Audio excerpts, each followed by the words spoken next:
Okay, it's recording, so start whenever you want. Okay. Psychic medium Debbie Romero here from the local 805. It is an honor and a privilege to have my girl, Catya Molina, a local therapist in Oxnard. As we come together, Catya, we're going to bring forward awareness in honor of Mental Health Month. Yes. Thank you so much for being here. It's going to be a privilege to dive deep into this matter that's very close to my heart. Many of us are impacted by mental health, whether we lost someone due to mental health or we know someone who's actually in grief or in that experience of not understanding the mind, right? Because we're diving into the mind. Exactly. Please introduce yourself and let us know, let the community know a little bit about you. Yeah, so I'm so excited to be here. I am a licensed therapist. I work for the county as a behavioral health clinician in my role there. And I'm in the works right now of getting my private practice started because it is just my life's mission to help people heal, transform, become their best selves. Oh, I love that. Thank you for what you do. And when one is looking for a therapist, I find that those who are in that depth of need don't ask for help. What are the symptoms someone goes through or warnings that would indicate reach out? Call someone. What are those signs, Catya? Yes, so that is such a great question because people are always like, should I ask out, right? And the thing is, I wanted to focus today on two disorders because it's what we see so much as providers. And with the first one, major depressive disorder, it doesn't take much to meet criteria.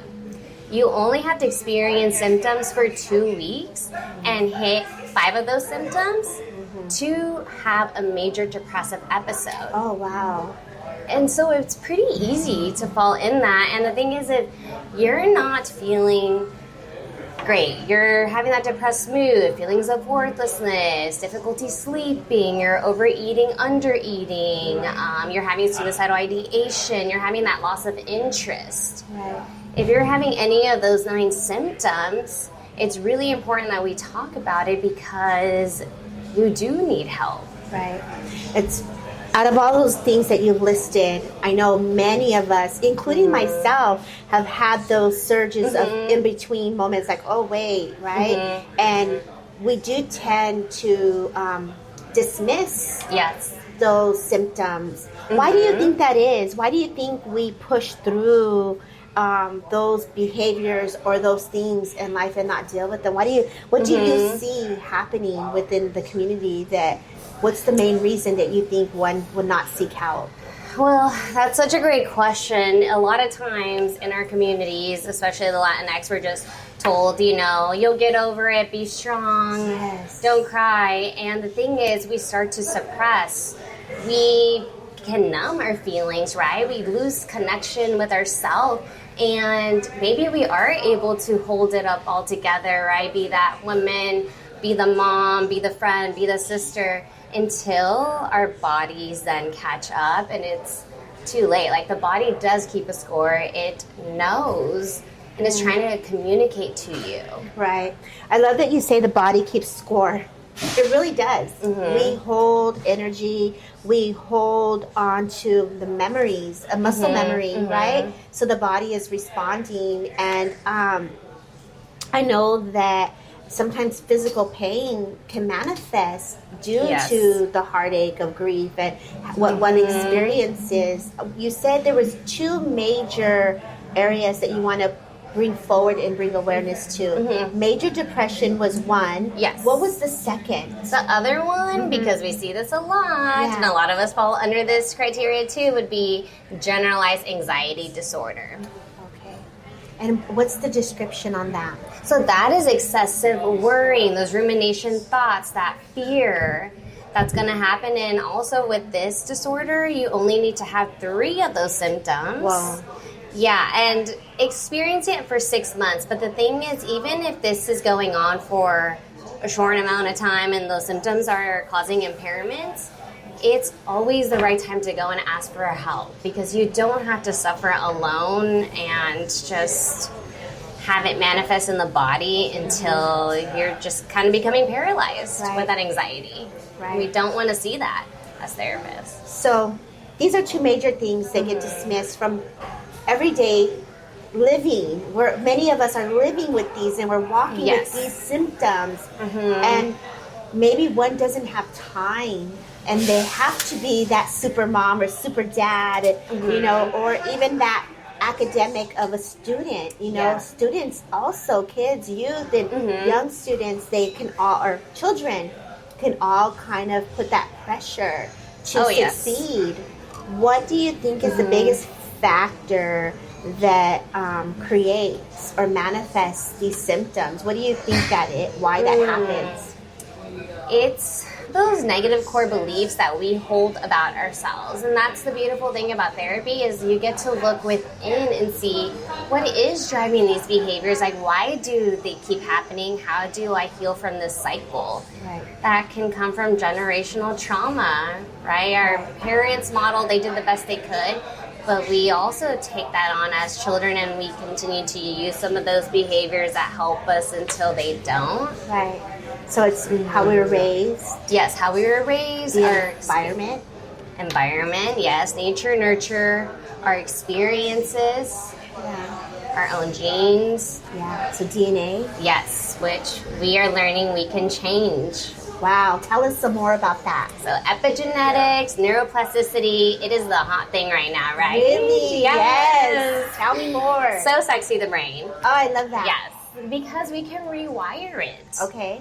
By doing, by taking care of ourselves, talk therapy, yes, is a great way, but also by doing your meditations, that changes the brain and the body each time you do it. Yes. It's like you're taking a placebo pill. Right. You know, I started therapy many moons ago, and I was told, meditate. I was never taught how to meditate. Yes. You know, a doctor gives you these orders and they say, go find peace, relax. And you're telling someone who's like, let's go. You know, that girl that's always like, let's do this. Exactly. You know, how do we go from, way up here and you got to do a 360 to say, how do I start and develop this DNA change? What would you suggest to our viewers? What steps can one take for self if they're not ready to communicate?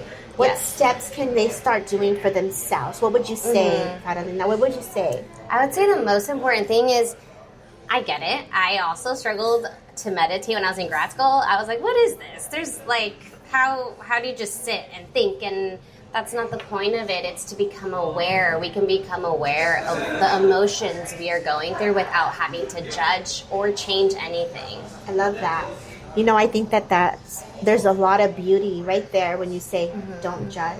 Yes. I think we can be very crucial and difficult on ourselves. Critical is the word I want to use. Yes. We can be very critical. When one meditates, emotions and thoughts move. We have 70,000 thoughts a day. Can you imagine? The brain's like squirrel, orange, apple, yellow, green, blue. Yes, and it's supposed to do that. That's the thing. Like, allow it to do that. Every time you catch it doing that, you have done mindfulness. Yes. You're strengthening that brain, that little muscle in the brain. Each time you catch yourself, like, oop, there goes my thought. I'm going to bring it back to right now, the present moment. Right. And I love that you say that, because some people want it to look a certain type of way when they're meditating, or where they're doing breath work, or they're stretching, or they're getting their body moving. There are many things that I have done, and I have witnessed others do, and I also see the challenges different ones experience. So when you got that monkey talking and the monkey brain going, I love that you say that's supposed to happen. Exactly. I love that. Means you're doing it right. Perfect. Okay. So y'all hear that. You're doing it right. If you hear a monkey or a squirrel or an orange or a red or an apple or a blue, you can strengthen the brain. It's exactly what you're supposed to do. Just notice it. Love that. So meditation is one tool that you give. Yes. What's the next tool you give to someone that is taking this dive in for self? Okay, so the first one is the meditation, and I separate it with mindfulness, because that's a whole practice in itself. It's remaining present in the moment, right? And then the second one is our breath work. Because that right there is our tool to come back to the present, activate the parasympathetic nervous system when the body is in flight mode, survival. It's the easiest way to come back.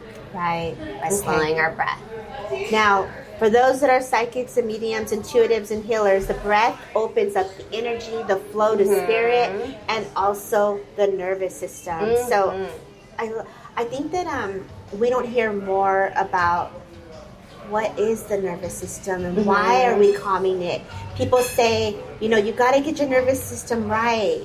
What does that mean when you're educating someone on the nervous system? How would you break that down? I break it down as like telling them we want it to work for you, right? Your nervous system, the brain, all those signals are connected in your brain. So if you feel something, it's actually not in your body. It's stored in the brain. Good job. I love that. So the mind is like so intelligent, right? Yes. So intelligent. And I can literally, as my intuition or my imagination, I can literally see in my mind's eye the glitches of the matrix just shifting. Yes, the signals, the rewiring, and then you start to feel better because when you do these practices, you are releasing endorphins in the brain. Yes. Natural painkillers in the body. What about the ones that are in that deep, heavy mode, right? Where it's so heavy, I'm getting reminded of different stages of grief where it's really, I can't even breathe. I can't, focus. You want me to do what? Then that's where you really reach out for help, right? Yes. Like, what would you say to someone who's in that state, who's in their bed and they don't have that extra next step to do these little things that you're saying? Yeah, so if you're not even able to get a therapist, right, I would say just work on, we want to behaviorally activate, get you motivated, get you finding pleasure again in those little things. So nature is a great way. Right. Sunlight, as soon as you wake up, go outside. That's one of the best ways to start signaling the brain to work for you again. Right. I love the word pleasure, and I think this is one of the biggest things that I find in grief, even for self. When we all experience deep grief, there's a lot of hard times, right? Emotions, thoughts, challenges. I feel and I know it takes great strength, great courage to step back into joy, back into pleasure. And I love that you use the word pleasure because it's almost like we're afraid to, for different stages, for different mindsets here where it's almost like I don't want to have fun because my friend or my lover or my husband or my boyfriend or girlfriend, they're not here. So how do you go into that, reigniting love or even friendships or mothers and fathers and children? So it's like there's that guilt, right? There's different stages. So tell us the stages of what one goes through when it comes to grief. Yeah, so the grief, the denial, the depression, the anger, the bargaining, the acceptance, all these stages of grief are not linear. And so you're going to go back and forth in it, and that's the painful part because you are continuously grieving in life. So when you say that, I feel like honor the stages and take the steps to create the new joy, the new experiences, and be gradual. And also, I want to say, be within oneself to do what feels right for you. Exactly. Right? Yes. I love that because you have all the answers to heal yourself. And you know what to do. And when you're hurting, that is where you go back within and you have a compassion, the love. You give yourself that space to miss that person because it just shows the love that you had for them. Right. So where there's deep love, there's also deep grief. But it just means that there was love, right? There's so much love. I literally get the infinity. So, Catya, it was an honor to have you here as a guest on Psychic Medium Debbie Romero. Please let the world know where they could find you and where they can follow you. Yes. So you can find me on Instagram. It's Healing with Catya. My private practice will be up and running soon, so you'll be able to find me on my website there. And if you have any questions, please reach out to me. I love educating about the nervous system. I think it's the hottest commodity that we have. I agree. Yes. What's the final words you want to leave with the community? Heal together. Ooh. We need each other in these times right now, and you're not alone. You don't have to suffer alone. And life is about enjoying, having fun, being connected with that inner child. Yeah, I agree. Healing is very difficult for some, and some it's just like easy peasy. And I'm like, girl, what did you do? What? And when we see easy peasy, we just don't see what's done behind the scenes. The crying. Yes, Healing is messy. It's ugly, girl. I be crying. I be sitting there like, and then I cry again, and then I put it together, and I come back out. I'm like, hey, and then I cry again. So it is a journey. So when you see the happiness and you see the joy, honor those who have silently do not share, respect their private journey. So I say, Catya, thank you for being a guest again, you guys. Until next time, much love. Thank you. Yay! Yay! Did you love it?